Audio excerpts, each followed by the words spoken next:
சற்று முன் கிடைக்கப்பெற்ற மிக மிக முக்கியமான செய்தி ஒன்று வெளியாகி உள்ளது. திராவிட முன்னேற்றக் கழகத்தின் தலைவரும் தமிழக முதல்வருமான ஸ்டாலின் மீது மக்கள் கடும் கோபத்தில் இருக்கிறார்கள். 2026 சட்டசபை தேர்தலில் திராவிட முன்னேற்றக் கழகம் மிகப்பெரிய ஒரு தோல்வியை தழுவும். தமிழகம் முழுவதும் சுற்றுப்பயணத்தை எடப்பாடி பழனிசாமி அவர்கள் கோயம்புத்தூரில் இருந்து தொடங்கி வைத்து விட்டார். தற்பொழுது திமுகவிற்கு எதிராக பயணமாக அமையும் என்றும் எடப்பாடி கூறியுள்ளார். இது மட்டுமல்ல, திமுகவின் ஆட்சியில் செய்த ஊழல்கள் அனைத்தும் கோபாலபுரத்தின் குடும்பத்திற்கு மட்டும்தான் மிகப்பெரிய அளவிலான வளர்ச்சியாக அமைந்திருக்கிறது. மக்களின் வாழ்வாதாரமும் வளர்ச்சியும் கேள்விக்குறியாகத்தான் இருக்கிறது என்றும் எடப்பாடி பழனிசாமி அவர்கள் கூறியுள்ளார்.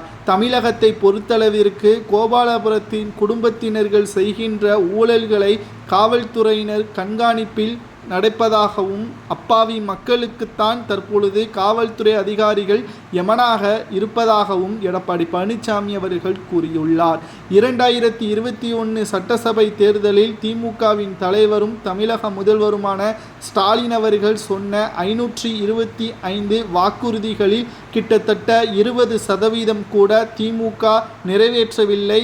தற்பொழுது அரசியல் சுற்றுப்பயணம் மேற்கொண்டிருக்கின்ற எடப்பாடி பழனிசாமி அவர்கள் திமுக சொன்ன வாக்குறுதிகளை பற்றிதான் முழுமையான பிரச்சாரம் என்றும், இனியும் திமுகவிற்கு வாக்குகளை செலுத்த வேண்டாம், அதிமுகவின் ஆட்சியின் பொழுது முடிவிற்கு வந்த திட்டங்களை காலதாமதமாக மக்கள் மத்தியில் அறிமுகப்படுத்தினார் 3வது ஆண்டில் ஸ்டாலின் என்றும், இது திமுகவின் ஆட்சியில் கொண்டுவரப்பட்ட திட்டமாகவே மாற்றிவிட்டது என்றும் எடப்பாடி பழனிசாமி அவர்கள் கூறியுள்ளார்.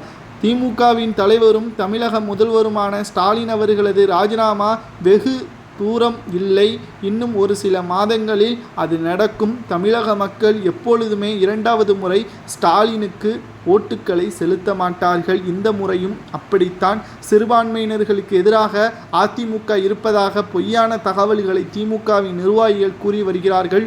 உங்களின் ஒருவன் நான், உங்களுக்கு ஒன்று என்றால் நான் சும்மா இருப்பேனா என்று எடப்பாடி பழனிசாமியும் கூறியுள்ளார். கிட்டத்தட்ட திராவிட முன்னேற்ற கழகம் இறுதி கட்டத்தை எட்டியுள்ளது என்றும், மகன்கள் பேரன்கள், குறிப்பாக அமைச்சர்களது மகன்கள் பேரன்கள் செய்த அனைத்து மோசமான தவறுகளுக்கும் தண்டனை வழங்கப்படுவது நிச்சயம் அதிமுகவின் ஆட்சியில் என்றும் கூறியுள்ளார்.